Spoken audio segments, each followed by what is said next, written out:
Ross Hallam, Jack Death. You can subscribe here at youtube.com/PlanetXFilm. You can subscribe there at youtube.com at Moss Shinobi. Shout out to Fire Picks. Hunted trailer is in the chat. It's also below in the description. If you haven't seen The Hunted, you're on the wrong channel. You can actually just bounce out and go watch CNN or MS Now or Fox News or something if that's your deal.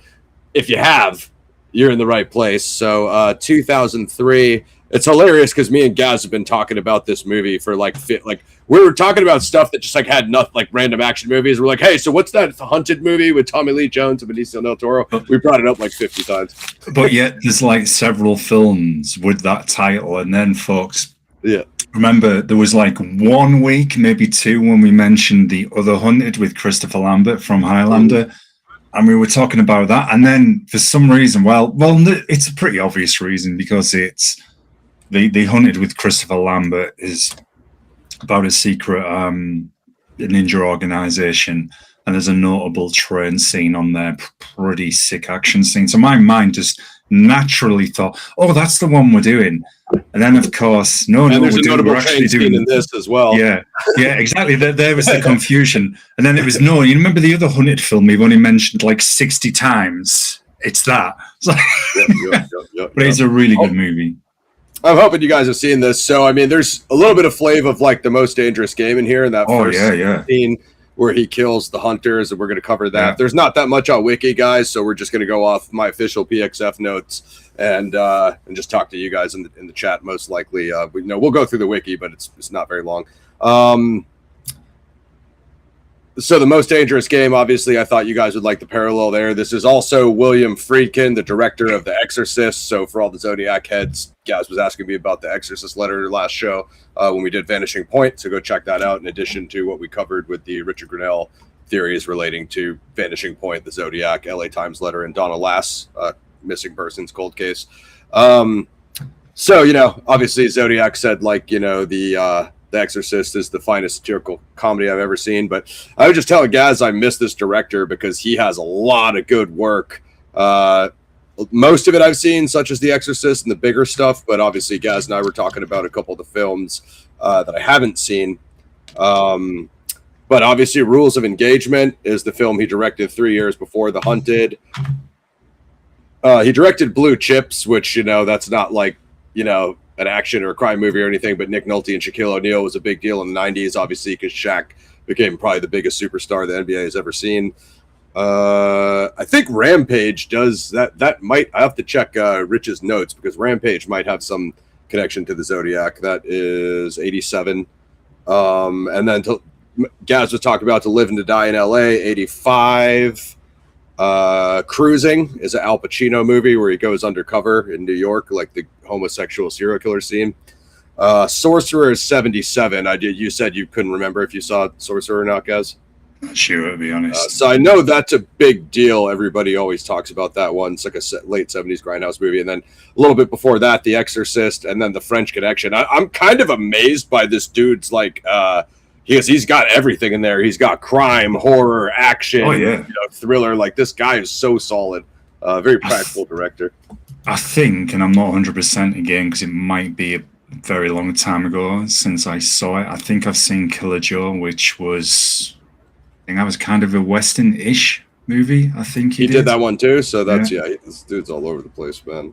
I don't know how much of any of his stuff is known. Looks like he's got some mid 60s stuff, but rest in peace to William Friedkin. Obviously, definitely, became super legendary. Obviously, it's kind of crazy when you have something as big as like The Exorcist that early in your career, like me and Gaz were saying about some other situations. But I feel like because of that, then people will be less likely to look at like The Hunted because it's early 2000s, and they think, well, Friedkin peaked back in the early 70s with The Exorcist. Not in my opinion, because Gaz and I both rate this as a high. You know what I found that was interesting, Gaz? Ebert wrote a review of The Hunted, and he was super complimentary of it, saying like Benicio's solid, Tommy Lee Jones is solid, practical sets, practical fights, not CGI. So I mean, he had everything in there really that we don't always agree with, like the big reviewers, right? Sometimes me and Gaz are a little bit more hard R grindhouse, but there's definitely a few that Ebert has like been in line with us. Like, hey, this is solid action, solid pacing, solid chasing. The French Connection, which we didn't even mention. Go ahead, guys. No, 100% right. And I still feel this film is criminally underrated. It is super rated low, which is insane if you consider it to all the garbage that is out. Because this is well paced, it's well balanced, there's good performances from the cast. The action scenes, particularly the two notable knife scenes between Tommy Lee Jones and Benicio del Toro, are very, very good. So good. There's notable people that are knife weapons experts who've done Cali, Screamer, have broken those scenes down, Ross, to show you, look, this is how they put it together. This is actually pretty accurate. This is dope. And I do want to cover the fight choreography. I should have dual streamed this on Mosh Shinobi if you want. I didn't know if you wanted me to, because it does have we could have. We can you can re-upload. You can download and re-upload if you need to. Yeah, we can put it on there. I'll send you the file. Yeah, thanks, bro. If you think as well, before this, not the same character, and I know people can, and I've seen some of them joke on the knife scenes in this film I'm about to mention, but I still think it's interesting for Tommy Lee Jones, an actor, Under Siege, knife fighting in there, and then we have obviously much better knife fighting now in The Hunted, which is pretty incredible. There's even, Ross, there's the comparisons to The Deadliest Game 2, as you were saying, Rambo First Blood, particularly on the opening, even has Predator OG vibes, particularly when I have that in my notes. In the trees. I think it's really good. The score complements those scenes as well. It has that same tension and atmosphere, so it's a film I rate highly.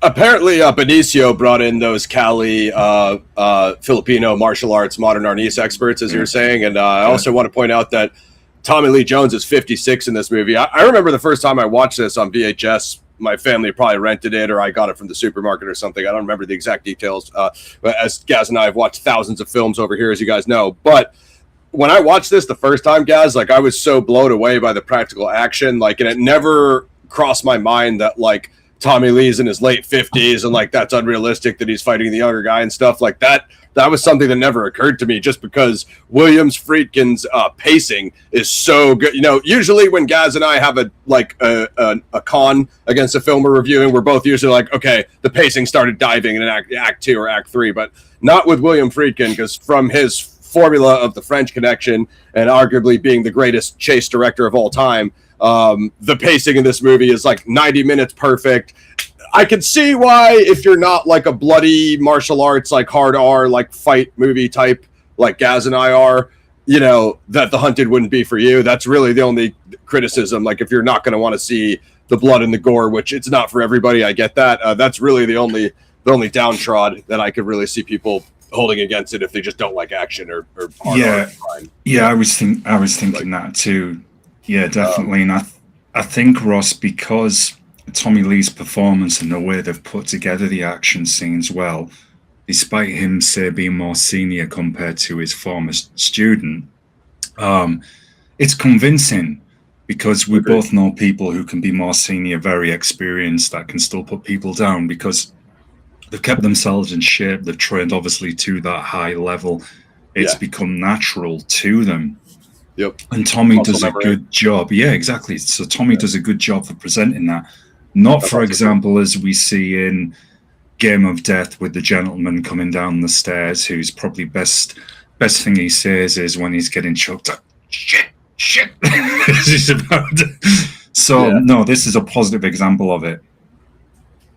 Hell yeah. Looks like has Pixie's got the knife breakdown there, so check that out, guys. Thanks for the link, Pixie, for anybody who wants to get into that. What else was I going to say about that? Well, I mean, you know, Gaz and I both train martial arts, and the senseis and the black belts were always way older than us, right? So when my brown belt sensei was punching through a cinder block, there's never a time when I was a white belt that I was like, I'm younger, I think I could probably get this guy if I got the speed, you know what I mean? My face probably would have got rocked in half. Well, the thing is, it's like, what I think's good and what's believable, this is a guy who's obviously been training people to kill, Black Ops and SOF as well, Special Forces. Yeah. Exactly. So when we hear about those people who've been ex-forces or even police authorities to that level. I'm skating around, obviously, with it being YouTube. So they present that well, how it would be if you encountered a guy experienced from that background, just because he's more senior now, unless he's like had an absolute, breakdown and totally let himself go. That guy is still going to be dangerous. He's still going to be capable of defending himself and taking out most people, unless it's, like I say, one of his former recruits who then is surpassed him. Yeah. Which they never established in this plot line. Obviously, L.T. Bonham, he's living up in British Columbia working with the wildlife reservists. You have, like, I guess our equivalent to, like, Fish and Game. I'm not sure what you guys call it out there, guys, but I'm sure you guys have, those kind of marshals that work out in the wilderness. And so he's still keeping the survivalism and the tracking skills going in a environment, like Gaz knows, I'm from New England. It gets, especially it's called the Great North Woods. Once you get past Winnipesaukee in New Hampshire up to the Canadian border, it's pretty hard. The White Mountains, if you will, Gaz. It's pretty. I've been on top of Mount Washington, and it's where John Fury lives, isn't it? No man alive could survive it except John Fury. Eat dirt. I came up in New Hampshire eating dirt, as Gaz knows. Me and John Fury, and up there in British Columbia, man, like out in those harsh winters, like most people can't. So if you're used to living in a big city downtown with the grocery store 5 minutes away, I'm not sure you could survive in a wood cabin with basically nothing. You know what I mean? So definitely, I would also say the survivalism parallel. The Revenant, guys, that we need to check out that 70s movie, Enter the Wilderness. That's I love these tracking characters and tracking movies, and there's not that really many trackers, or other than some of the native trackers, from this type of plot line. So there's. I think something that people forget with this film, and I mention this a lot when we cover movies, even ones I don't enjoy. I do think the cinematography is good as well, Ross, when they're showing you shots of the forest. In the sewers, etc., when he's taking people out. A lot of people forget that because I think the action scenes are so good and everything's put together so well that kind of falls into the background. Sure. Yeah, and the hardcore pacing as well. I mean, I noticed that as well. I was thinking maybe like whoever helped out Friedkin with that, probably his director of photography, does the lighting, cinematographer, as you said, probably does. I was going to say the location scouting, love the cliffs, even the urban scenes downtown Portland, how they use the train, the fountain, and the tower. We're going to break all that stuff down for you guys. So without further ado, well, here, let me start with synopsis, and we'll do some genres. So as you guys know, The Hunted, 2003. Now I'm on Friedkin's page. The Hunted 2003. Tommy Lee Jones, Benicio del Toro, an FBI deep woods tracker attempts to capture a trained assassin who has made a sport of hunting humans. So, I mean, the sport of hunting humans sounds like Most Dangerous Game. Yeah. Genres: cop drama, police procedural, psychological drama, psychological thriller, serial killer for all the Zodiac heads, action, crime, drama, thriller. I think they went a little heavy on the cop drama, police procedural, because, like, there's a little bit of that in Act 1, but it pretty soon gets to a chase scene that's survivalism, right? After the chase of the second act. So, I mean, if you like that thing, I mean, I wouldn't say this is like Joker 2 where they just sit in court the whole time and nothing happens, you know what I mean? So Aaron Hallam, like, he didn't answer any of their questions. He just dropped the name of the of the spec op, and then Bonham burst in. Don't talk about that. The feds came in like 5 minutes and they were like, we have paperwork, this guy's not allowed to talk about this, and then so that lasted like not even 15 minutes, you know what I mean? But all right, let's take it over to the wiki, folks. Shout out to everybody who came through, by the way. Any questions for me, put them in the chat. The Hunted is a 2003 American action thriller directed by William Friedkin. It stars Tommy Lee Jones as a retired civilian contractor and SOF trainer who is tasked with tracking down a former student of his, played by Benicio del Toro, who has gone rogue. Connie Nielsen also stars. The film was released on March 14th, 2003. We're just couple weeks off, guys, but not bad. It received mixed reviews from critics and grossed $46 million against a $55 million budget, which is lame, but very good looking movie for a $55 million budget, as me and Gaz said. I mean, you can't you can't spot any CGI or any goofs really. Really good stuff with Portland. Definitely, like if you're looking for like that Rambo First Blood vibe, like me and Gaz were saying, I'd say this is like the spiritual sequel to it. Like special forces soldier comes home from a modern warfare battle, has PTSD, a little bit of Most Dangerous Game. Hallam is certainly more unhinged than John Rambo is, because Rambo was just like popping up on guys and punking them, whereas Hallam was like throwing knives in dudes' necks and such. But you get the idea.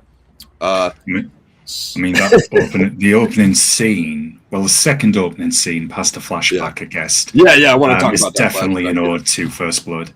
100%, yeah, absolutely. With the whispering through the bushes and such. Let's do some plot. Aaron Hallam, a special forces operator, successfully assassinates a Serbian military leader in Kosovo War, receiving a Silver Star but suffering from mental trauma due to the death and destruction he witnessed.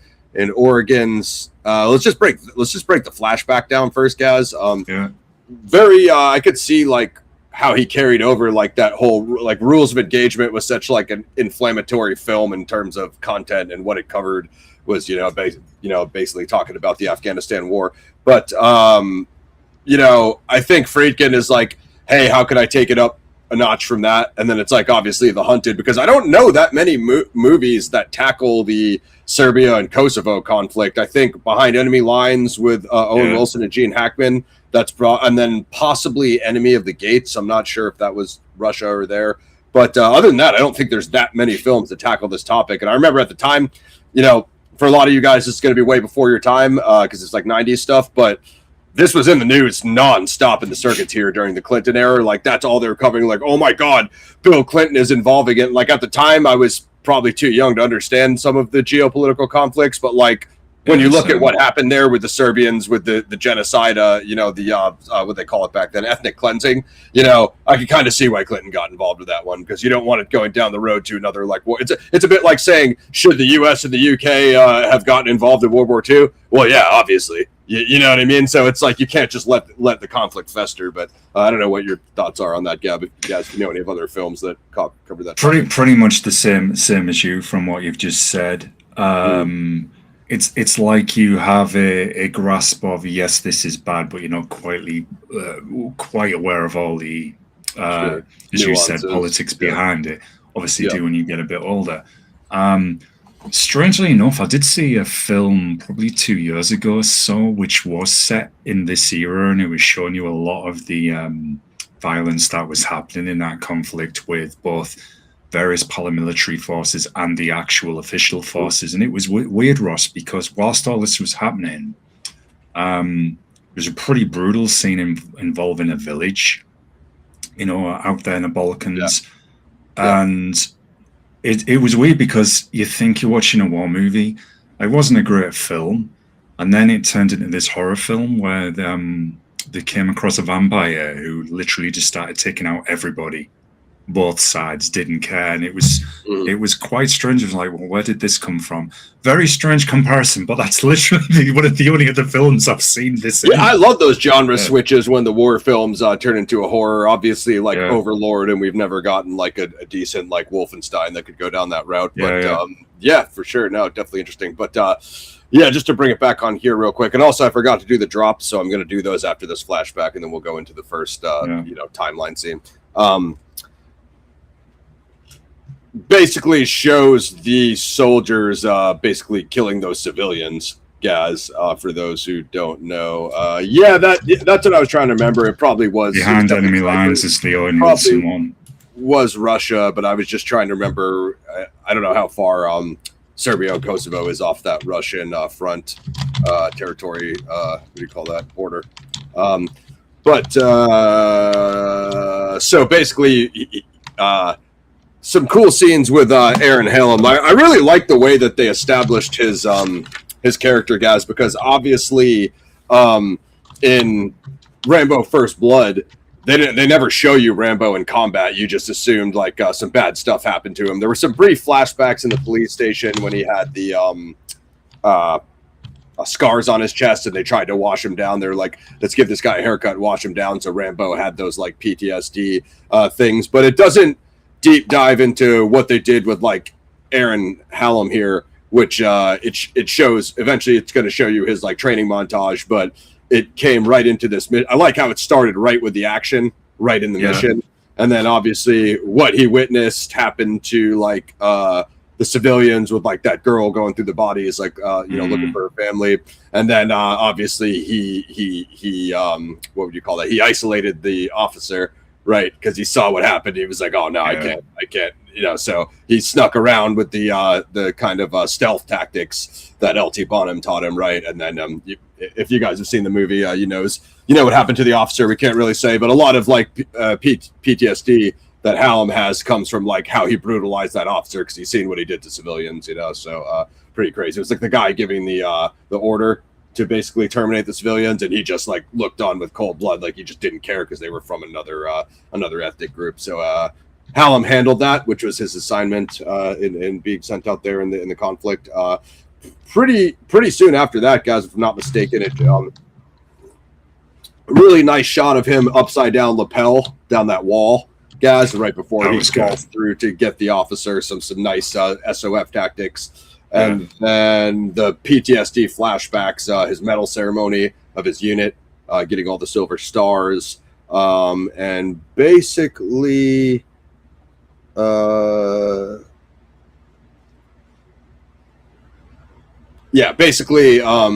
goes to that first scene that you were talking about. But first we go back to LT Bonham, I think in the great out there in the Vancouver, British Columbia territory.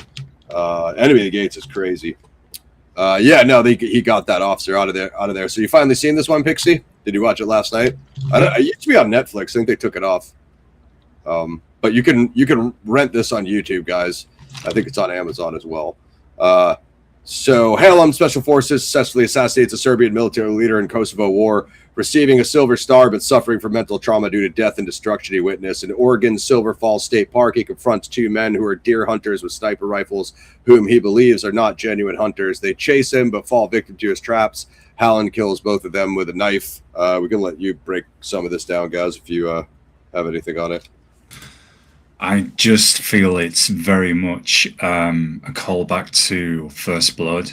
Yeah. When John Rambo's hunting the people who are hunting him in the forest scene. War, I'll give you a war you won't believe. Yeah. I'll give you, as you said, the sounds of the whispers that asked me for that tension. There's a good shot where you see Benicio del Toro in one of the trees, overlooking the two guys. That immediately made me think of Predator 1. In fact, this whole scene did as well, not just Rambo First Blood, because the way they used the whispers, which I know is in First Blood 2. But I just feel that, and the score complements this scene as well. It adds to the tension. Very good when he takes them out. You see the first, one of the first, I guess, current instances of him using his knife fighting work. The angles are good, very brutal and quick. Trapping the two hunters and then taking them out kind of gives you a little bit more of an insight into his psychological makeup, the PTSD he's suffering. So it really does set the scene very nicely. Yeah, they nailed the paranoia.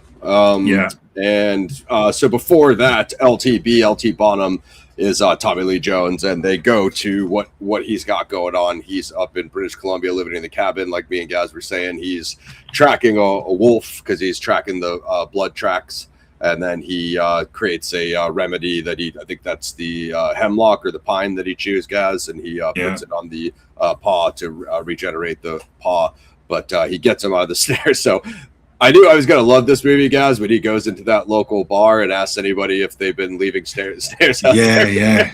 Their initials. That's mine. Wraps the snare around his head and slams his face on the table. And then he's like, no more snare. He tells the rest of the guys, like, no more snares. I just always thought that was an awesome intro for LT Bonham's character. You know what I mean? Just a sick introduction. You know what I mean? So, keep it moving. And since there's not much going on in the chat, guys, we're just going to rip the drops real quick. So Camera X out now on Tubi. Make sure to like and watch list that. Skate to Hell DVD is out on Amazon, and I think you can stream it on Prime. I think there might be Blu-rays out. I'm not sure. The Thing expanded. I think the pre-orders ended, so if you didn't get your name in, I don't know if it's going to happen. You might have missed it, but at least when it drops. You guys can get whatever packages they drop. And final announcement, The Crow final trailer is out now on Wet Paint Pictures channel. Go over there to Wet Paint, and shout out to Cody. Go subscribe to Wet Paint Pictures. And the release date on their YouTube, Wet Paint Pictures, is April 24th, the full movie, The Crow Days of Sodom. So go check that out, guys. Looks sick. You can see your boy take a punch at the end of the trailer, that big fight when he's coming down the aisle at the church pews. I think I'm the guy who first punches with a left that he drops. So look out close. You got to slow it down to see me, but I got dusted by the Crow in that trailer, so I'm sure Gaz was happy.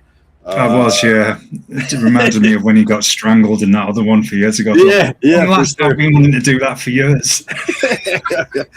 Well, wait till you see how the rest of that Crow fight pans out. I'm sure you're going to be quite satisfied with the final fight, Gaz. You especially. But pop over to the Patreon. We're definitely going to do some more Most Dangerous Game over there. We're going to do Deadliest Prey to see how that Dog Dookie sequel turns out when they come revisit it 28 years later. And then I think we have some other stuff. Yeah, it's insane. I think we have some other stuff of the 2022 Most Dangerous Game remake as well. So those are the drops, guys. Go check that stuff out. Any questions for me, just put them in the chat or the comments after the show. So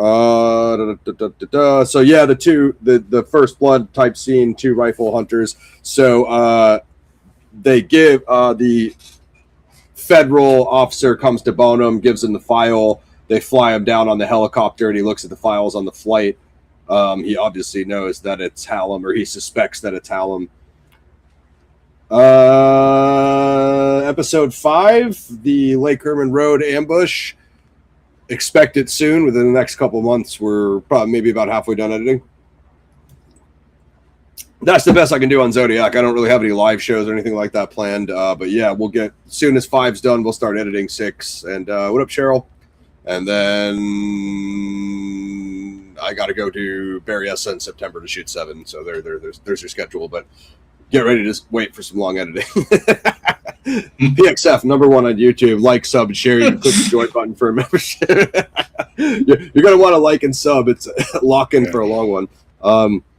So he gets down there. Once he gets on the scene, they're saying it was like, what, Gaz? They're saying it was like multiple enemies with an axe.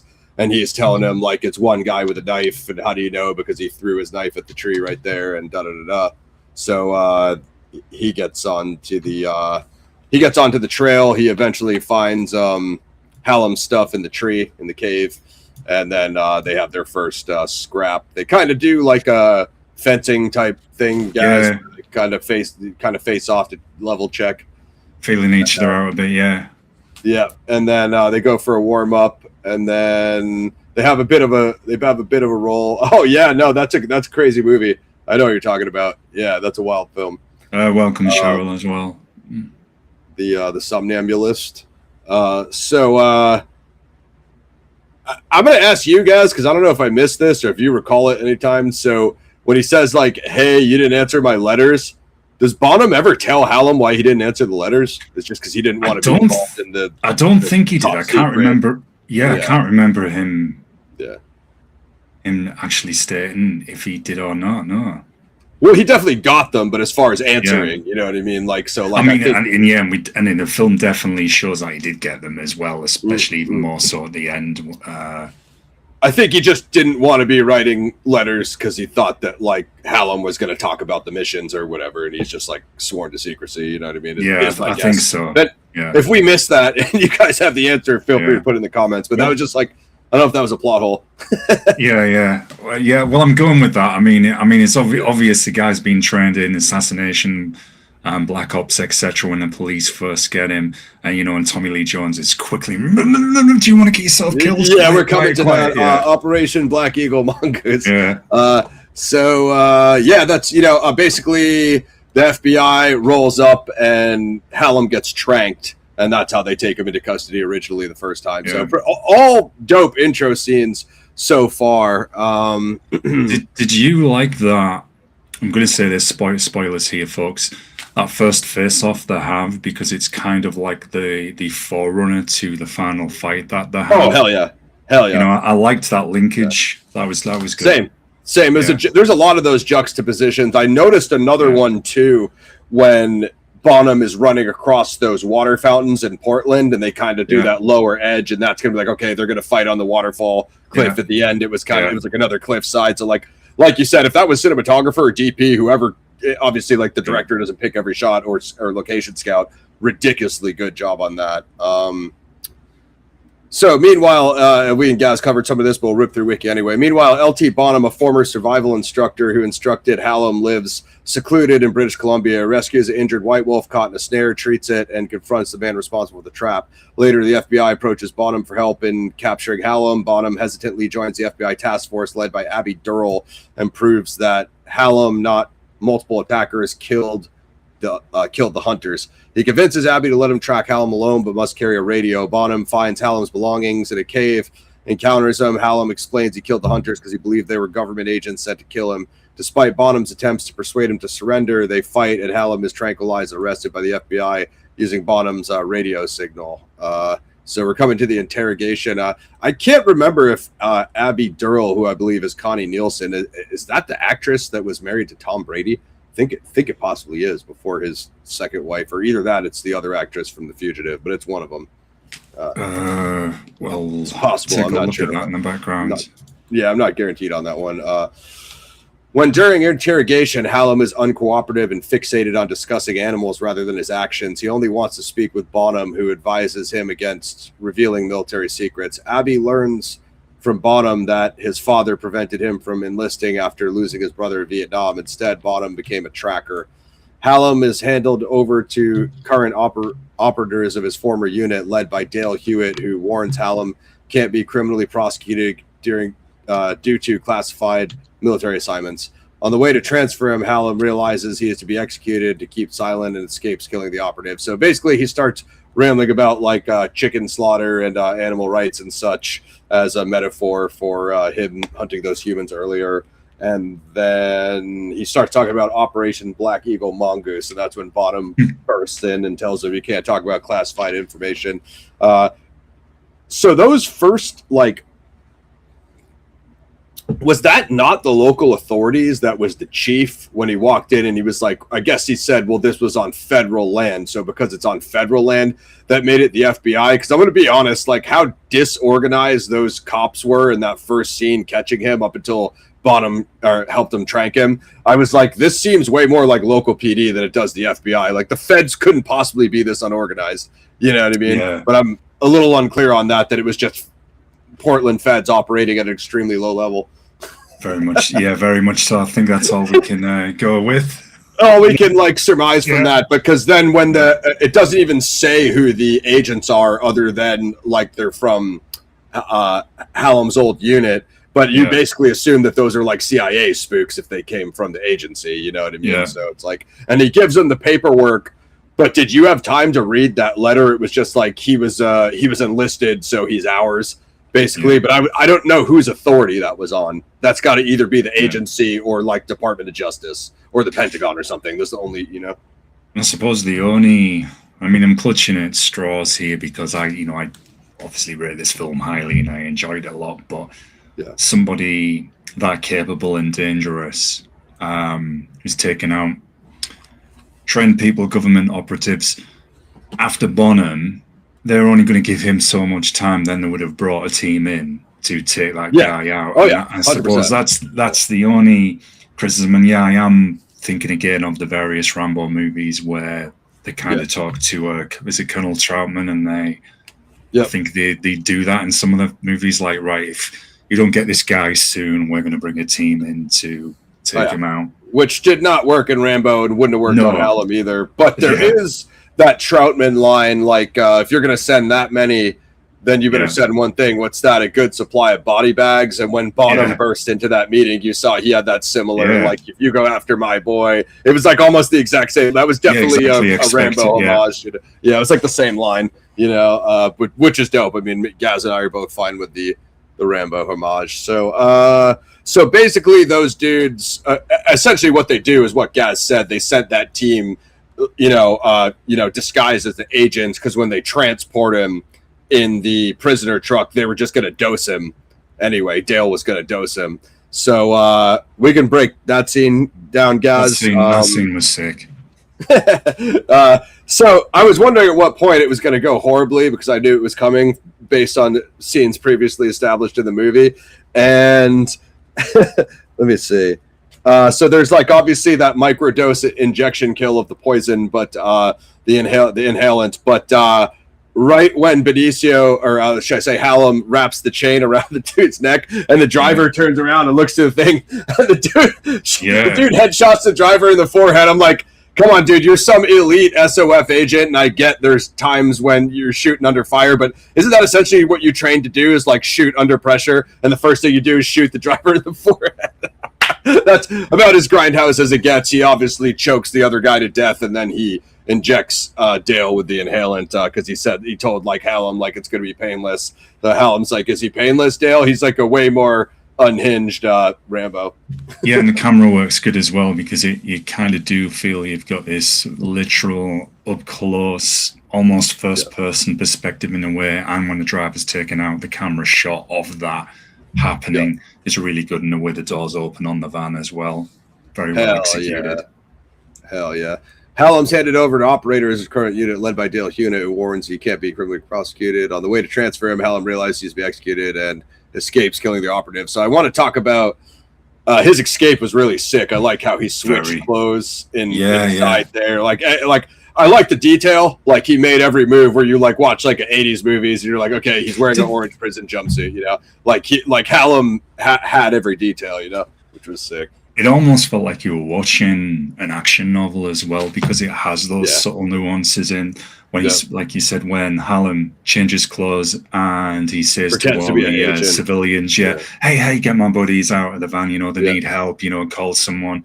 And you know, there's that subtle shot of the forest in the background, so you know he's going to make his escape. Rolling over the car, and you see the next shot, I think, after that, of him briefly sat down on like a log, and he shouts for everybody to go look again. So whilst there's that confusion while they're going over the van, that's taking advantage of it. Out, he takes advantage.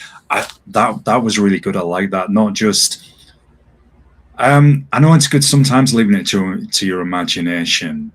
But I just like the way that they did show you things on this, the way it was presented. Is like, this is his plan and his mind in action, because then that also it was happening in real time. His training from Bonham, we were seeing that in action. This is what he's been trained to do. Yeah, exactly. And me and you have said that many times with these special forces characters. Like they show you that they had this epic origin, but then they get into the plot and they make like these simple mistakes. And me and you're like, yo, a special forces guy ain't making that mistake. You know what I mean? Like you plan for everything. You know, like your whole.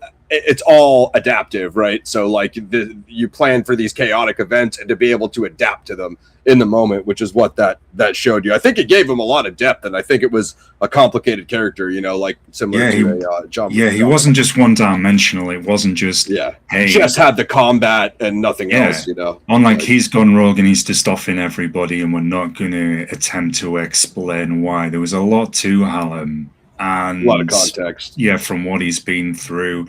There was, I mean, it still shows you that there's obviously this chaos and disruption going on in his mind, but the memory and the want of checking that his family are okay and still wanting to care for them in a way that is still present underneath all this chaos. Absolutely. So he's not totally gone. He's more just like has the after effects of all those secret black ops, which obviously take a toll on you, which is like what he nailed. Also, like you're saying about him escaping in that scene, I don't want to say it's derivative, but it's similar to like The Fugitive and the U.S. Marshals, how Ford was on the run in The Fugitive and Wesley Snipes was on the run in U.S. Marshals, which is obviously the sequel. And I like Bonham kind of better than that Fugitive character though that Tommy Lee plays, because like having the tracking skills, you know, is like more thorough. Yeah, and I'm getting a bit ahead here, but when Hallam does go to visit his family and Bonham starts looking for him in the house, and spoilers here, folks, and you see bits of stubble off when Hallam's had a shave, the toilet, subtle things like that, and that reminded me of The Fugitive as well. Yeah, absolutely. The detail-oriented, you know, because that's what I was going to say, like, you have that whole massive unit of the FBI tracking Hallam, and they're not doing very good, but the whole thing is they're outclassed by the spec ops guy who is trained for every detail. But yet you have like Bonham, who's like on him, you know, obviously because he's his mentor with the details like that, because you said so. It's like it's kind of like Bonham is like a step ahead of that whole FBI unit, which is like, you know, it made for a cool plot, but it's like it was also a bit annoying how they were just like without Bonham, Abby would have probably not been on Hallam's trail at all. You know what I mean? So it's like, and even when they had him, they lost him a couple times. So you could argue as well, as Bonham said, as you've mentioned a few times, when Bonham does burst into the police briefing, I think during the final act, and says, "Look, you know, prepare for a higher body bag. Let me try and take in my boy." If they hadn't, then that would. I mean, probably would have made it for a good movie. Yeah, for sure. Well, an even better movie because it is good. Part two, so like he was saying like how many deaths can you deal with, because he's already killed this many of your unit, and he'll do if you go after him, he'll do way more than that just because you're chasing him. You know what I mean? I think as well, Ross. One thing that stands out in this movie, folks, especially for those who haven't seen it, and I've already alluded to this, is the way they use the score, the environment, both out there in the forest, in the sewer, urban scenes, to really amp up the atmosphere and tension, and to present Hallam as a very dangerous hunter, because essentially he is hunting people, which is where the dangerous game scenario comes in. Yeah, 100%. So I'd say what we should do is this is like probably one of my favorite parts of the movie, the training montage with the 6 strike attack combo. Dude, that was so sick.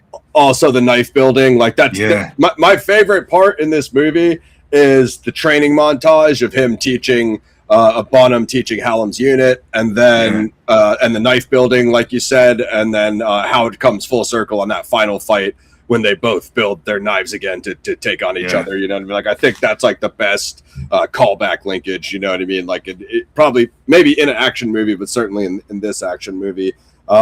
So during the knife building, Hallam has the letter narration. So I'm the one always talking about the narration, guys. So it points out, a bit like, all those other noir films and, everything else were narrated. I mean, A Clockwork Orange, of course, relied on it heavily. But, this movie doesn't have a ton of it, but where they used it sparingly, it worked really well. I really liked Hallam narrating his letters to Bonham. Like, you were like a father to me. You know what I mean? Absolutely sick. I'd go as far, Ross. I'd go as far as saying it's kind of like the Anakin Skywalker Obi-Wan relationship. Yep, absolutely. It's definitely Student that dynamic. First teacher. Yeah. Or even the Kung Fu movies, the Millions, where they fight, looking. Obviously, like, I know you like the really technical stuff with the fighting scene. So it was, what was it? Arm, neck, leg, lung, something like that. So it's like he showed, and then I think the leg was basically like Achilles, right? So, and I liked. Yeah, and then there was the final kill finish up through there, wasn't there? Yeah, it's so sick. So I really liked how, and then also pulling the arm back, and pulling the gunsling back to disarm and open up the rib cage for the strikes, and then having Hallam do it a couple times, and then you see Hallam's like speed getting faster, and then that 6 strike was great. No, I when I was doing some Arnis with my Sifu, we were doing like the 12 strike, which is like that last, it's like with the stick in that last one, but this reminded me of like a more precise, like SOF style of doing the lethal 6 out of the 12 and focusing it on the rib cage, which made sense to me, Well, as we know in the SOF, they won't learn that. They'll take literally the part what works and is more steadily. They're not going to stand there. That's it. And throwing a 20 hit combo in battle. I loved how they showed that as well.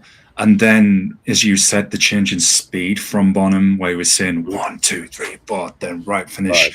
Yeah, that was incredible, and it was good. The camera was centering on Hallam as well, and you could see, this is one of his best students, his protege, if you like. And I did get the sense that, like Obi-Wan with Anakin, and then we see Luke, with Darth Vader, obviously, who Anakin becomes. We want to kind of bring him back, and I felt that from Bonham. I can bring him back, I can bring him in, and I can reach him. And then sadly, as the film progresses for his character, he realizes, no, this guy's too far gone. Sadly, I know how this is going to end. 100%. So you were talking about going back to his house and encountering his ex-girlfriend in the garage, and is that his daughter? Did they say? I assume so. I don't think they said, but I assumed it was, and I assumed it was too. I don't see it here, but it was either way. It was obviously her daughter who knew him. So whether it was or not, it was because she saw him too, like Aaron, and you. Welcome, Slip. How you been, brother? Bonham and the FBI pursue Hallam, who hides at his ex-girlfriend's house in Portland. Tension rises between them until Hallam flees as Abby arrives. Bonham pursues him, but nearly gets hit by the car. Hallam steals. Really good shot, Gaz, backing out of the garage, and Bonham diving out of the way. That was really sick. That was the French Connection right there when he got in the car. I was like, oh, here it goes. He's going to go, full French Connection. And he didn't do like a 20-minute car chase like French Connection is, but he gave you like a little flavor of like, remember this. And I'm like, oh, nice. He's going to do it. So I thought everything was working there.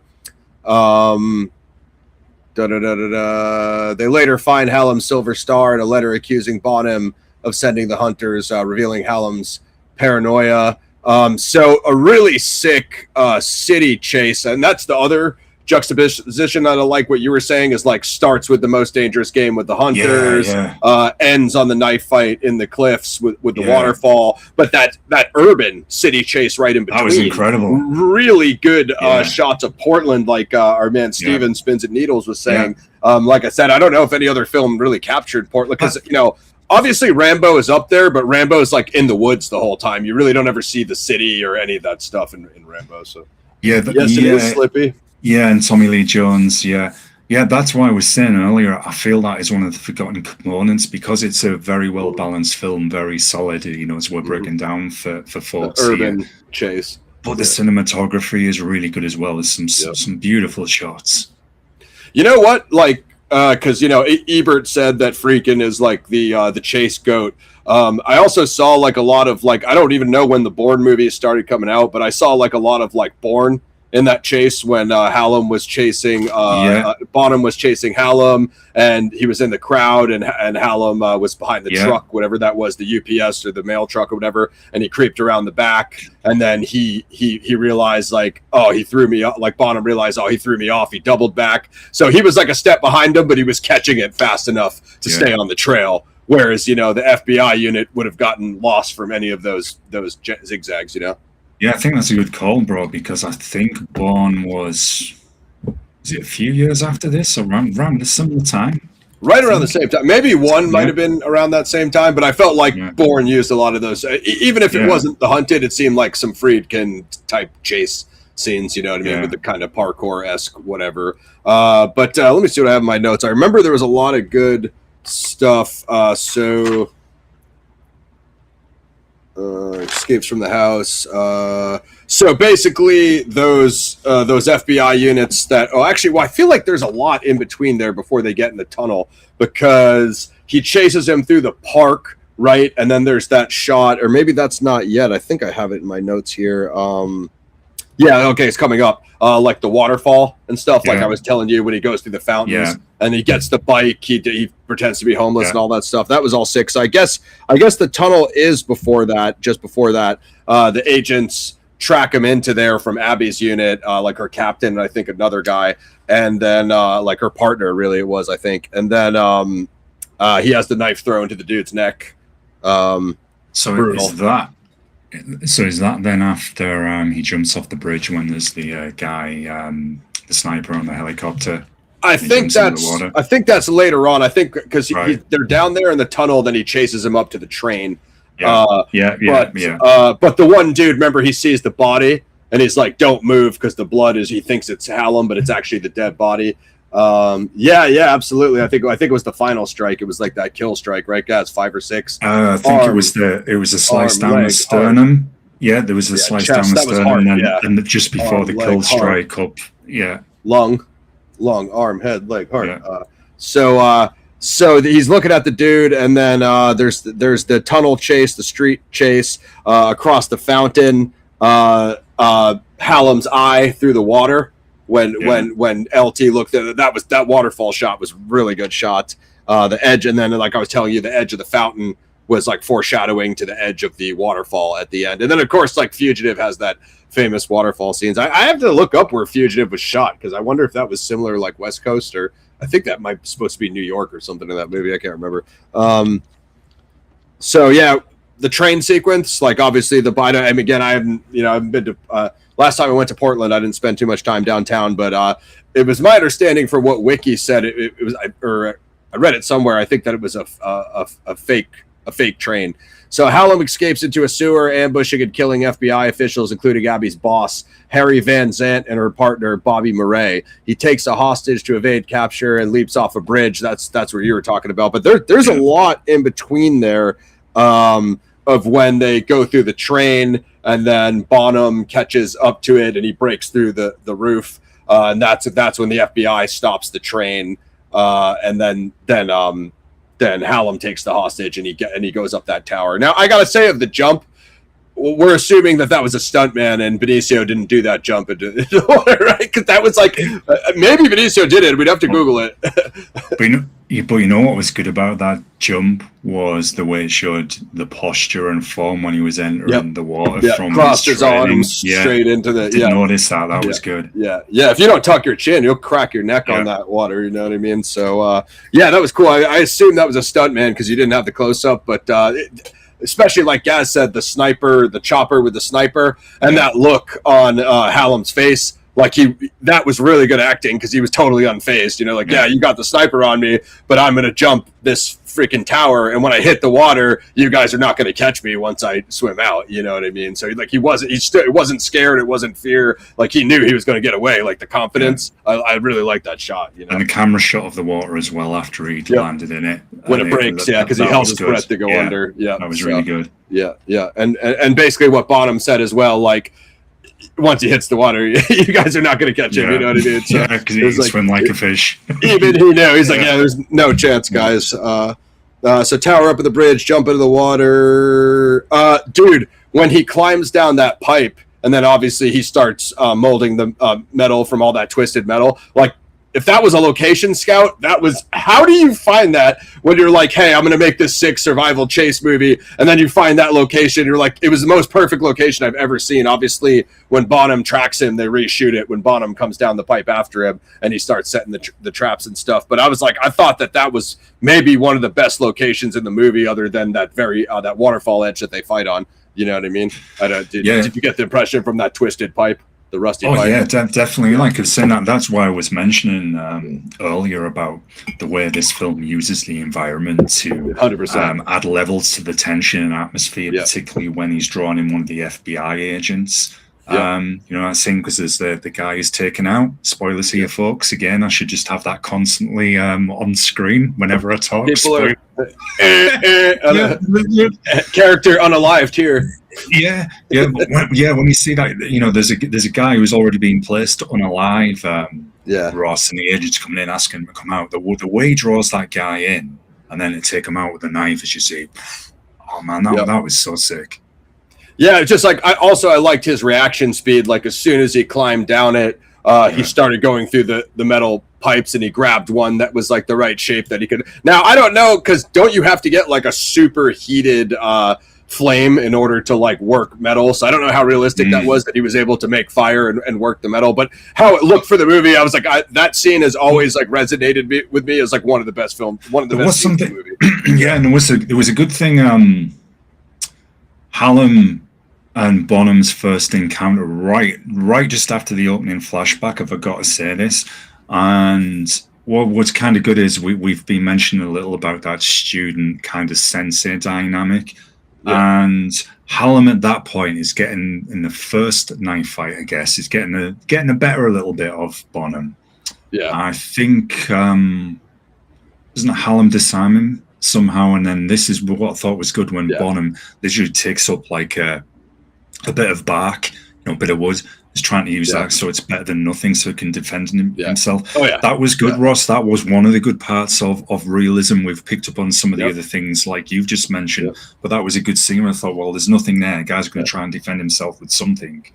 Yeah, 100%. No, I picked up on that as well. I think you're right on that.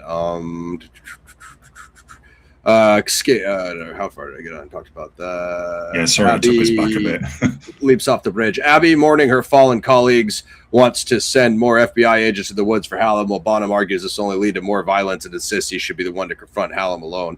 Hallam survives and makes a knife from metal he finds, while Bonham crafts ones from stone before searching the wilderness. There's not that much on Wiki, so we'll probably just go back to my notes real quick, guys. But basically, my favorite part of the movie, as I just told Gaz earlier on, juxtaposing that early knife-making montage with this one when they got to make the knives to fight each other. One of the sickest concepts I've ever seen in a combat movie. So we'll talk about when Hallam gets onto him, and there's some traps. When Bonham gets on him, Hallam has already created the metal blade with some. Okay, this is what I was wondering. So if it's like Pacific Northwest as well, because then there's a lot of parallels, guys. Same actor, similar locations. You know what I mean? Washington State versus Oregon. Very sick. Bonham. Okay, this is right where my notes are. So the montage, and then there's a waterfall shot, and that's basically the foreshadowing of, like, I've said this before, but like, you knew that they were going to end up on the cliffside of the waterfall for the final fight. He actually showed it to you with a camera, but it was like one of those things where, like, okay, that's a sick shot. I kind of want to see them fight on that waterfall. You know what I mean? It didn't blow it because you were like looking forward to it, you know? Yeah, and it's future flashbacks again with the huge waterfall, and that scene, I think, where he stood looking at the huge, like, waterfall when comes out of that, it's so long since I've seen it. Is it sewer pipe or something like that? But I love the way Hallam, he'd set the traps. That was good. I forgot to mention when. I'm coming to that. Yeah. All right. I'll wait till we get that part. So it says it on this and my notes, but Bonham is caught in one of Hallam's traps and falls down the waterfall where he counters Hallam. So you know what I thought though? Tell me if you got the same vibe, because Hallam used him on the snare, and if I'm not mistaken, he. Bonham lost his first knife, but he made two, right? So the one when he got snared fell out of his hand in the waterfall, but he had another one in his belt that he used to cut the snare. And that's call back to the snare that he got the wolf out of, right? Because he used it was the wolf snare versus a human snare that Hallam used on him, right? I think I got that right. And before that, where he evades the two logs that are coming at him, that was crazy. That was insane, man. Yeah, I had alliteration for that. So the tripwire tree trunk trap is what I referred to it as in my notes. That's right out of Predator, because they tried to set that thing up for Predator, and then Predator set it off. And then also there's that curved tree that Hallam is on in the camo, and that's like how, like, there's a similar shot in Predator. So I literally had the Predator shot in my notes. So LT in my notes, I had LT is caught in the bungee snare and he falls into the rapids. Let's see what Wiki said. He's caught and falls in the waterfall where he encounters Hallam. So Wiki's getting a little short, but we have more in my stuff. So this brings us to the final fight at, what did that say? Oh, the cut slashes. So yeah, this is like an absolutely brutal knife fight, the final fight. They both wound each other, which is, like, I thought added that realism, as you were saying, Gaz, realistic blade fight. They engage in a brutal fight, both injuring each other savagely. And then it breaks down there. But there's a lot of back and forth with the reversals. They each cut each other. Hallam throws the blood into LT's eyes. Very, very grimy, like, you know what I mean, thing. The water's edge, the fighting style was very Filipino martial arts. And jump in anywhere you want, guys, if you have anything on this final fight. No, just break it down. So absolutely the same. Love the waterfall trap. Then the final fight that they have is pretty much, it's like the first, like I said, that first encounter they have in the opening act. Yeah. It's like up another level, where Yeah, Hallam at first has the better, but once Bonham with his experience is getting a measure of him, starts to adapt. Yeah, and I feel he's even more brutal. There's one of those sequences where I've seen this in so many knife fighting demonstrations as well. He literally does a hammer strike with his does a hammer strike Ross, on his arm to disable him, then puts a knife in him. Very, very brutal, but is what you would think of people who are trained at that level and somebody who's been training SOF operatives. So I thought this was incredible. And what I liked is that there wasn't really, from a filmmaking point, very little dialogue here. Focuses on the fight. There's parts where the camera pans out, Ross, so you get a full 360 dynamic around both the characters when they're moving. So you could see the footwork as well, which I thought was good. The way 100%. They were holding the knives as well. A lot had gone into this scene. Not just we're going to try and do some knife fight, and it doesn't look very convincing. No, it looks very convincing. Did you notice the reaction on the cops when they arrived and they're seeing Bonham? They're going to take Hallam out, but obviously Bonham already has, because Hallam's on the floor with the knife in his chest. But their reaction, it kind of said to me, I'm just wondering if you got this vibe as well, man. It kind of said to me, it's like, oh hell, Bonham's really, really deadly. He is what he says he is, and more so. Oh yeah, that and also they obviously wanted to get Hallam because he killed the two cops. Yeah. And it pretty much established that if it came down to hand, none of those regular FBI field agents were going to be able to do it. So it really took a Bonham. But just back into the fight, like Gaz was saying. So Hallam stabs LT's arm. LT reverses the grab, pulls it out, and that's how he gets the finisher chest kill. I mean, that ending is, it's almost like an insane version of that fugitive jumping off the waterfall. That final fight in the didn't mean to hit that. Sorry, guys. That final fight in the Revenant in the snow with all the blood all over the snow, guys. Seems quite similar to this. You know what I mean? I don't know if this had any influence on the Revenant, because it's obviously like a frontier movie, in a totally different time period. But in terms of a bloody knife fight that's, next to water, definitely see some parallels there. Basically, after that goes to LT back at the cabin, burning the Hallam letters. And then the movie ends on that same Bible quote. I mean, I wasn't too sure about, Abraham said, "Kill me a son." The movie started with that Bible quote and ended with it. Yeah. I get it, but it just didn't really have any reference. I know what they were going for, but the same. I suppose it's one of the manners that didn't quite work. They were like we were saying, they were trying to show that father-son relationship, which could back up that the sensei student dynamic again. Anakin, Obi-Wan. So that's what I think they were trying to do with that. Mm-hmm. I mean, the Johnny Cash song worked. Man Comes Around by Johnny Cash comes in, and then it goes to some score music after that plays. Let's see. I did like the. Good. I did like the shot of Bonham coming out of his cabin at the end, and then you saw the White Wolf there going through the forest. That was the one that he got out of the snare. Yeah. So it was like he saved one, but not the other. So Cotton won or engage in a brutal fight, both injure each other severely. Bonham ultimately gains the upper hand, fatally stabs Hallam with his own knife just as Abby and the FBI arrive. Hallam dies from blood loss. Bonham, now recovering at home in British Columbia, reads and then burns Hallam's letters and privately releasing his concerns in regards to the secret military operations that he was participating in. While outside gathering firewood, he sees the White Wolf he saved earlier, reflecting on his past and his actions. Yeah, that's the song basically rolls after that. I really don't have too many notes. Go ahead, Guzzy. So do you think it was a metaphor as well, them showing that White Wolf, that he's had to take out the Dark Wolf and he saved the Light Wolf, oh yeah, for sure. How the saying goes, if you feed the Dark Wolf within yourself, then that's who you will become. I thought that was quite nice as well. just came to me, even though I've already mentioned it. 100%. It's interesting to me that like Hallam was such a complicated character, because you really can't hold it against him for like the government like making him do those black ops and then suppressing him.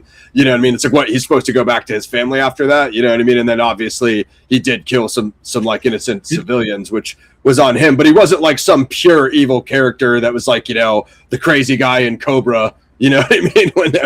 When Stallone just blows him away. Like, I like that duality to him, that, you know, he was still like a patriot. He still obviously cared about his family, like you said. It wasn't just like some pure evil character that you're like, you know, you just want to see him get, you know, melted. He definitely had that complexity to him, like a Shakespearean duality, you know? Yeah, I think that's why Bonham also wanted to bring him in, because like I said, I think Bonham's Tommy Lee Jones's character Bonham was thinking, I can bring this guy back. There's still some good in there when he goes to, as you said, to see his family, his former girlfriend and her daughter. And I think, if I remember this right, Ross, she doesn't really know what he does unless he's done something. He said like, I do like projects for the government, but like you'd assume, I mean, everyone, it was in his file that he was in the army, so army veteran, I do projects for the government. I mean, even if you're a civilian, you get the idea of what he's done. Oh, right? yeah. And the type of guy he is, he's not a chef or a janitor, you know? Yeah. The reason I was querying... Yeah, exactly. The reason I was querying that, because there's that scene, isn't there, with Bonham, where he stood aside and they're going through like a case that's got some... there's a silver star, some letters in there, and I think then when she gets listed, and then his profile went blank. Then she sees like, what he's really been doing, who really is. Yeah, you're an operative. So, I mean, I just think he absolutely. I mean, so interesting enough, like Benicio was 36 in this film. What's his name? Tommy Lee Jones was 56. Like we're saying, super impressive.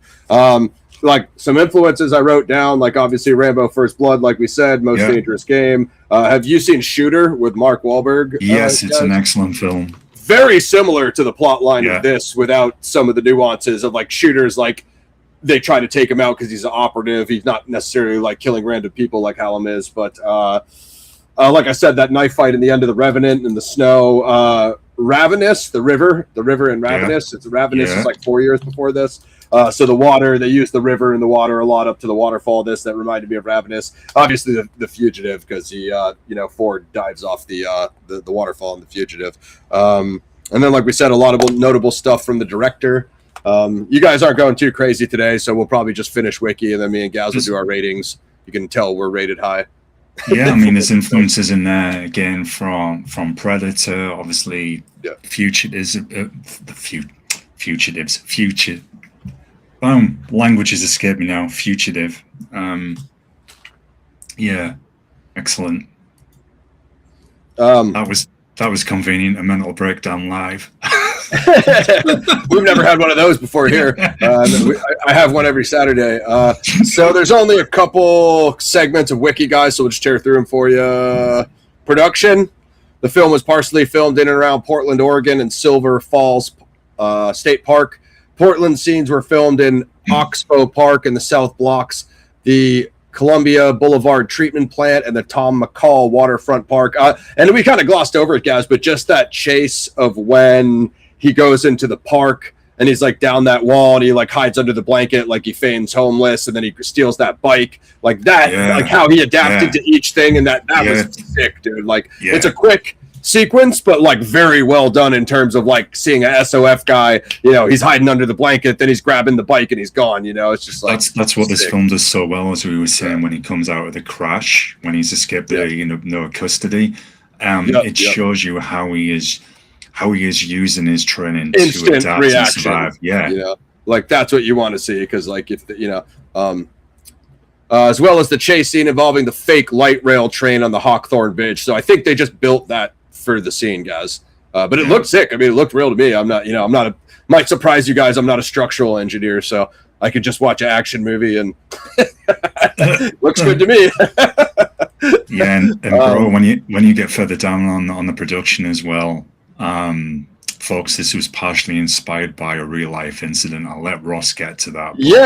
I mean, and if you want to jump in with any of this stuff, guys, you're glad to take it. I'll do that part, and then you do the part after it. So the technical advisor for the film was Tom Brown Jr. I was reading this earlier, guys. An American outdoorsman and wilderness survival expert. This sounds like the dude that Enter the Wilderness, like Revenant prequel, is like based on. The story is partially inspired by a real life incident involving Brown, who was asked to track down a former pupil and special forces sergeant who had evaded capture by authorities. This story is told in Tom's book, Case Files of the Tracker, Chapter 2 of his book, My Frankenstein, describes Brown's tracking and fight with a former special ops veteran. Oh, man. Isn't that crazy? Like, dude, it sounds like somebody needs to take that chapter and directly adapt it. I was just thinking that. And what a good way of describing that. My Frankenstein's literally the monster I created. Fantastic. I want to see that Frankenstein on Netflix. Did you get to see it yet, guys? It won I think, for wardrobe. It won a few awards, so I want to check it out. I heard it's okay. Yeah. Let us, if any of you guys have seen that new Frankenstein on Netflix. Obviously, Guillermo del Toro, the director of Blade 2. Yeah. You know what I mean? So he's a pretty big director.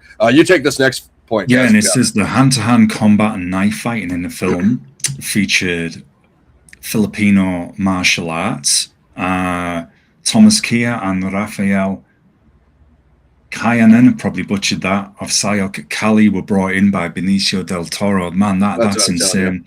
Yeah. They were credited as knife fight choreographers of the film. I've seen a lot of breakdowns and demonstrations of that final fight scene in particular, and from what most people have said, very accurate, very authentic, certainly very, very grimy and brutal. I haven't really heard any negative criticisms of it, so that is insane. So that just shows, Ross, we've got that real life incident there, then them bringing in, you've got the survival and wilderness expert, then bringing in knife fighting experts.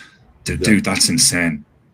I think it's like a way over. The other thing I was going to point out earlier is some of Benicio's like facial reactions to like Hallam's emotions. Like, obviously Gaz knows this, but like Benicio is like an Oscar winner. I do feel like at times like his performance was way overpowered for what like an action grindhouse movie requires. Not a bad thing. I mean, you're getting very good acting, but it's just like for this is like a shut your brain off bloodbath movie. And then like at some of the scenes, I'm like, Benicio is like far out acting everybody in this movie. Yeah, I think they did do a limited run, right? That's a big thing now where they do these limited runs. I think they did that with the Peaky Blinders and Mortal Man as well, which I did see. If you guys, I wouldn't say it's as good as the Peaky Blinders show, but anyway, sorry for another day. So that's what I was telling you about Benicio bringing in those guys. I wonder if they worked on anything else, guys. If they did any other movies or did any other. I was thinking that, and if they have, maybe worth taking a look at, because we'd probably like them. Check that. Yeah, sure. If it came out anything like The Hunted, I'm sorry, this movie's crazy, guys. Like, it was super, like, it didn't get promoted because it made, $10 million less than what they spent. But I think this is the type of movie that would have did real good on, like, VHS and DVD rentals, Yeah, and it's criminally underrated as well. Yeah. And I can't believe how low it's rated. Let me say 3 huge names, because everybody knows Tommy Lee Jones and Benicio del Toro, but everybody knows William Friedkin too. Director of The Exorcist, director of The French Connection, Rules of Engagement. Like, his roster is actually pretty crazy. Yeah, this is a big thing now. Pixie with some knife fight breakdown links. Check that out, guys. Some scenic fights. So only 2 sections left, guys, and then me and Gaz will do our ratings. Box office for the film was less than its reported production budget of $55 million. The Hunted opens on March 14th, 2003 at number 3, about 2,500 theaters, grossed $13.48 million in its opening weekend. It went on to gross $34 million in North America, $11.2 in international, for a worldwide $45.4, almost $5. Buena Vista International handles the distro in Argentina, Australia, Belgium, Netherlands, and parts of Latin America. Columbia TriStar Film handles Finnish and Swedish theatrical through its then distributor partner Nordisk Film. UK Red Bus Film Distro handles distro under the name Helcon SK. It was released 6 June 03, despite being renamed to Red Bus. I guess that's the distro company. We don't always do critical response, but this is the last section, so we're going to do it here. I think I know which part you're going to mention because I disagree with their criticism strongly. Well, you respond to that. I see the second paragraph on review aggregator. Are you talking about Rotten Tomatoes? The 30% of 149 critics. These guys, that too, but they don't know how to watch an action movie. Well, yeah, everything they rate is good. Just think the opposite, folks. And then you say. An average of 4.7 out of 10, which you guys are wrong. A PXF PRS correction. These guys are wrong. Me and Gaz are going to fix it in our ratings. The website's consensus reads an all too familiar chase movie that's not worth the talents involved. You guys don't know how to watch an action movie. Metacritic, which used a weighted average, assigned the film a score of 40 out of 100 based on 34, indicating mixed average. Audience polled by Cinema Score gave the film an average of C on an A+ to F scale. So none of those people know what they're talking about. Do you want to take this one, Gaz, or you want me to keep it moving? Yeah, many reviews noting striking similarities to First Blood. Not a bad thing if you watch the actual film. With which this film was unfavorably compared. Rolling Stone called it just a Rambo rehash. While there was some praise for the cinematography and the action scenes, much criticism was directed at this thin plot and characterization and the general implausibility. So let's just pause. What was the general implausibility when they said that literally happened to the guy whose story it's based on? Exactly. That's what I was just going to say.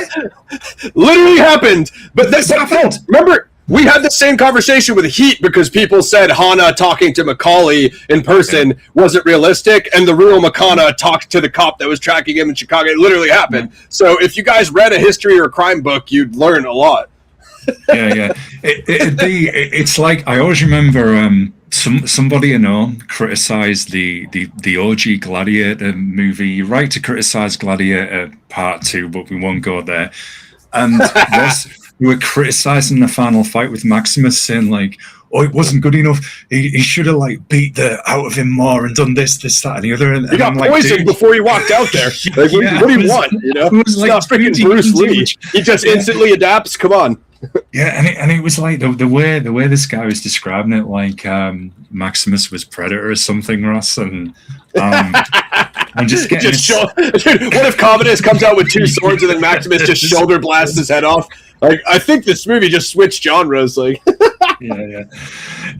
Or Sicario. Yeah, I actually like Sicario 2 much better than the first. Day of the Soldado. I like them both a lot. They both have strengths. Is there supposed to be Sicario 3 coming? If I remember that right. And we're going to be reviewing it right here on Paradigm Review Show. Like, sub, share. Yeah, Sicario 2, though, I rate very highly. Not bad. 3 Oscars for Frankenstein. Go ahead, mate. So, yeah, I think the UK magazine Total Film said the film was scarily exciting to watch. Well, it sounds like there was someone who at least enjoyed it from... Yeah. The British fans, because they know, why is that? Because they know how to watch an action movie. But look at New York Observer called it ludicrous, plotless, hum tale of lurid confrontation. So, plotless? Do you not PTSD. Know? yeah, exactly. Not only does he have PTSD, he has it from a freaking Kosovo-Serbia conflict where ethnic cleansing was going on, but that's never mind the social comedy. What's an international conflict? I mean, if you don't know what a war is, sure, it's plotless. If you can understand military confrontation and survivalism and special forces, I'm surprised Drew Beeson's not with us today, the Maxog expert, because this would be, and my man Tim Starr, the Ted Braden guys, you guys would be all over this because Maxog, special forces. Do you think international conflicts for them are just Marvel versus DC? It's the current movie theater big studio fails. Like, why are all these movies so crap? What an international conflict! I'm like, no, this movie here handles much more, serious material. But that's what we were saying about action movies, guys. It doesn't matter what Rambo First Blood, it doesn't matter what the context is. They just say, like, oh, it's a fighting action movie, so it can't have any lesson or mythos behind it, which is incorrect. They never look at the nuances, the breakdown, the work that goes into presenting these stunts and fights. Yes, of course, you can. Right, I'm going to kind of contradict myself a little. Yes, you can get the popcorn filler action movies where it literally is eject your brain and it's still an sure, it's not Deadly Prey. I mean, give me a break. Yeah, but then you can still get those popcorn action movies that still have a lot going to them. This is how we made this stunt be so insane. Now, with the grimier side and the more realistic action movies such as this, there is a hell of a lot more goes into it, because they want to put that believability across to the audience of somebody who's been trained to that level. This could really happen, and it did really happen, mind you. So it's like, that argument's trash. Yeah, to say it's got a thin plot, thin characterization, absolutely no. They could have went more into Bonham's origin than they did, but you know, Hallam was kind of the focus, you know, because he was the big deal. So it's like, I understand why they balanced it. You know what I mean? That's the only thing I'd say. Plus, like, it was quite a similar character to Tommy Lee's, like, U.S. Marshal in The Fugitive and Marshal. So you don't want him turning out exactly the same as those other characters. I mean, there is some good press. It says, you know, however, the film also received praise from other high-profile critics, particularly for the fact it kept special effects and stunts restrained. For example, Roger Ebert said, "We've seen so many fancy high-tech computer-assisted fight scenes in recent movies that we assume the fighters can fly. They live in a world of gravity-free speed up. Not so with Friedkin's characters, who reviewed the film in his own site, scored it 3.5 out of 4 stars. Time Out London was also positive, saying, Friedkin's lean, mean thriller shows itself more interested in process than context. Languages escape me again. Subtlety and character development paired away in favor of headline momentum and crunching set pieces." So at least it's had some appreciation. Yeah, so it's me, Gaz, Ebert, and Time Out London, but we're all holding the film down. But other.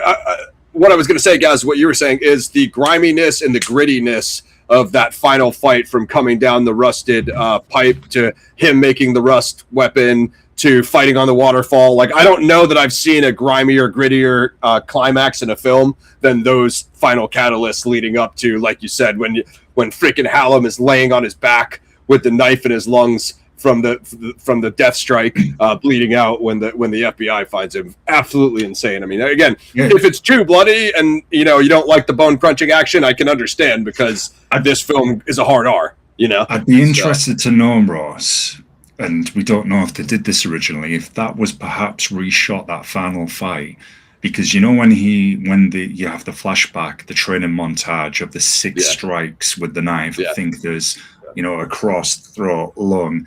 And there's, as Stephen mentioned earlier, there's the down the sternum strike. I think that was the 5th one before the 6th, which was like the kill shot, because there was the lower strike, the sternum, and then the kill shot when he come up, into the jaw and his chin. I'm just wondered, Ross, if maybe that, and we don't know this, and perhaps there is some info out there, couldn't find any, if the original kill in that scene was the kill strike from what we saw in the training montage, as if it's come full circle.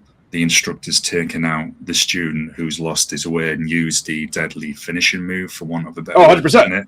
100%. I think you nailed it. That's the whole thing in the movie. And I get it. That's a simple concept, but as Gaz said, there's a lot that goes on there with the camera angles, the setting, practical set.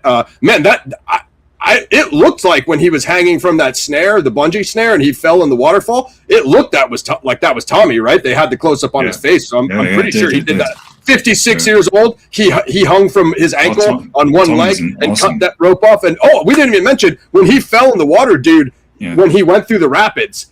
Dude, you crack your head on one of those rocks in the rapids and you're done. You don't make it to the final fight. You die with a broken neck. Like, what was that?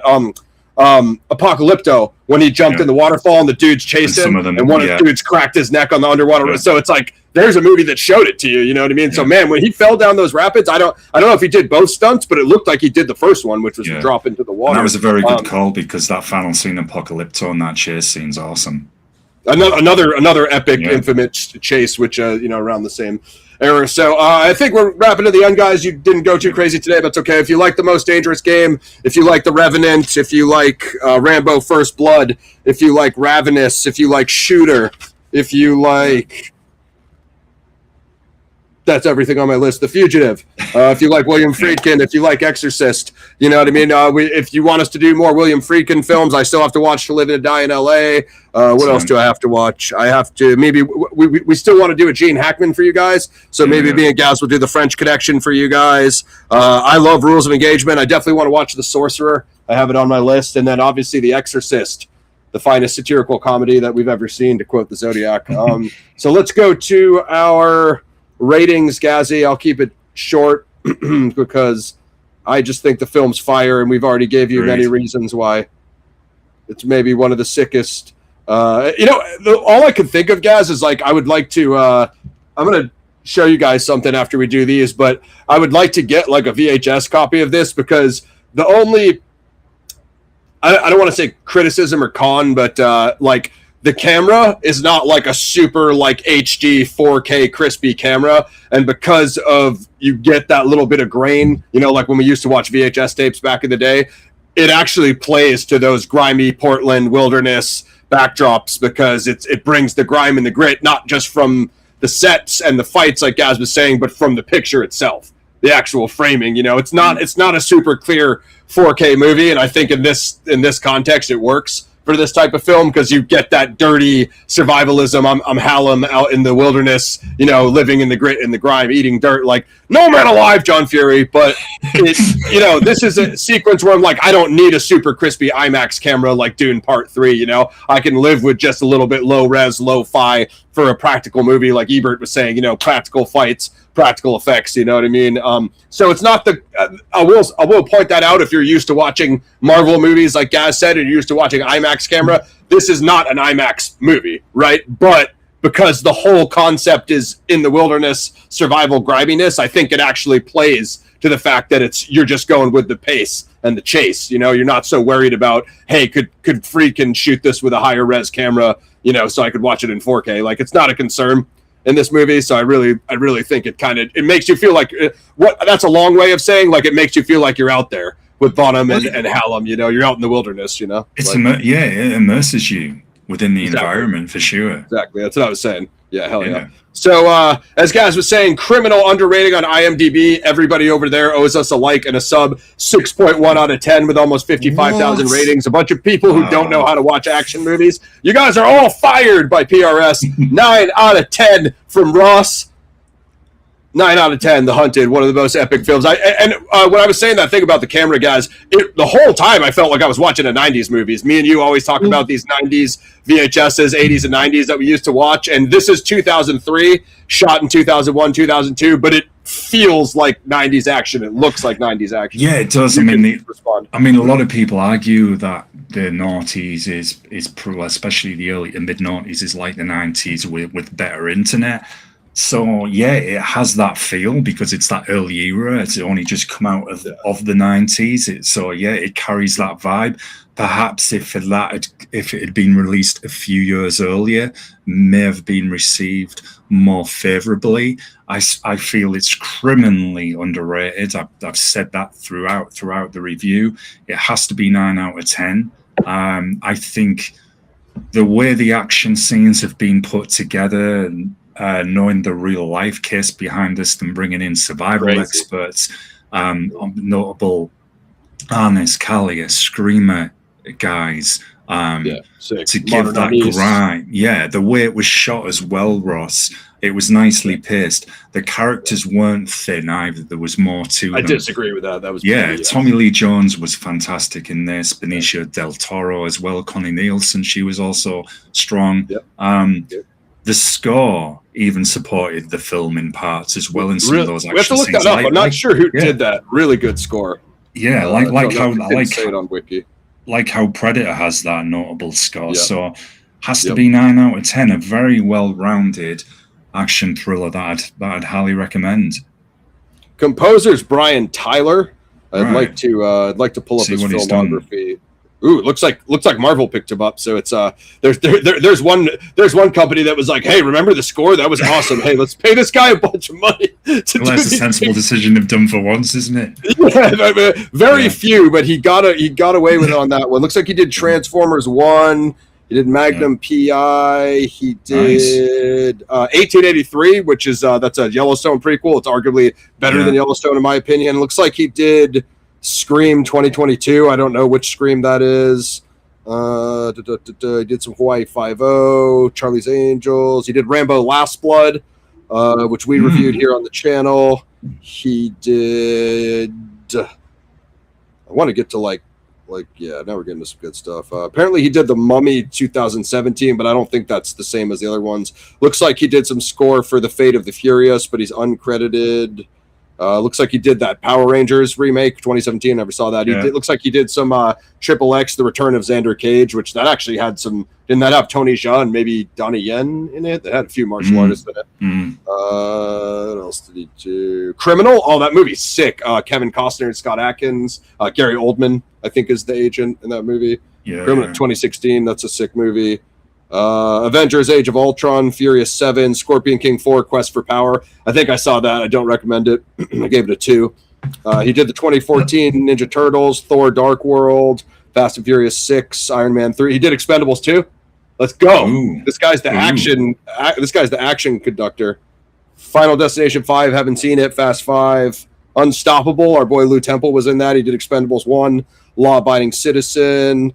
Fast and Furious, which is 2009. Eagle Eye. Eagle Eye is it's like Enemy of the State, right? It's like that whack Enemy of the State remake. I think I've seen it once. Bangkok Dangerous, Rambo 2008, Aliens vs Predator Requiem. Okay, this guy's a good conductor, but dude, it's not bad, bro. It's not bad at all. Requiem was whack, but I'm sure the music is good. He was like, "Hey, can you he was like, burn me a CD of my score so I don't have to watch that movie." the Hunted, obviously. And I'm not too sure what he did before that, but solid guy. Seems like he did. Oh, it's Usual Suspects. He's the orchestrator. I mean, Usual Suspects is obviously huge. No, for sure, man. You can't. That's what we were saying about the practical sets. I mean, that's the director of photography's job, is to get that lighting right. And as you said, that's difficult to do. I'd imagine that was really difficult on The Revenant. So that's all we got for The Hunted, guys. Like, sub, share. You can always head over to the Patreon. You can plus join for a membership. I did want to do a little MMA before we get out of here, guys. Israel Adesanya is fighting Pfeiffer in Seattle. That's the Pacific Northwest. So there's your Hunted connection. Johnny Eblen versus Battle at PFL Pittsburgh. I believe that's going 10 p.m. East Coast time, 7 p.m. West Coast time. BKFC Mohegan Sun 3 going down in my old stomping grounds, Connecticut. So shout out to all those cards. Is RAF today, guys? Or I know there was a bunch of RAF press conferences, but I don't know when it is. I don't know. I don't know, to be honest. There's a couple RAF cards, and they're going down soon. So because Colby and Danis did the presser yesterday, so maybe Colby and Danis is going down on RAF today. I don't know. And then I think rematch between Tezuki and that dude that he started punching last time.